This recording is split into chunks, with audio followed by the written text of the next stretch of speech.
Welcome back to LCP Digital Learning, and today I have a really important thing that's going to be really quick, but it's probably caused some of you a whole lot of stress. If you have kids with apostrophes in their name, you might be having issues logging into STEMscope or any other website that might use that apostrophe in their username and or password. So first thing I want to show you is, can you tell the difference between this login and this login?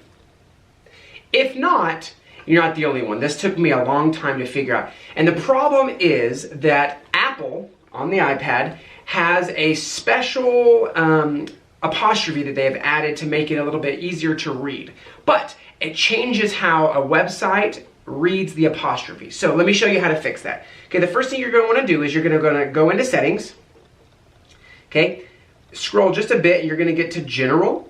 When you go into General, I want you to find Keyboard. When you click Keyboard, you'll notice Smart Punctuation. That needs to be off.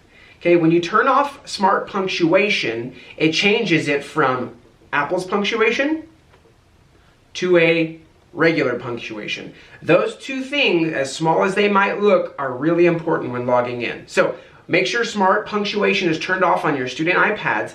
That way, when they're logging in using apostrophes, it's not going to mess up their login. This also will help with any website for spelling if they're writing words like the word won't.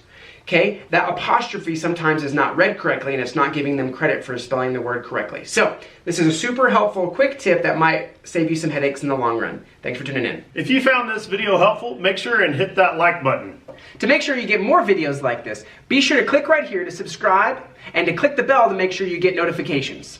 If you'd like to submit a topic or concept for future videos, there's a link in the description down below. And if you're looking for more digital learning tips and tricks, make sure to follow us on Twitter.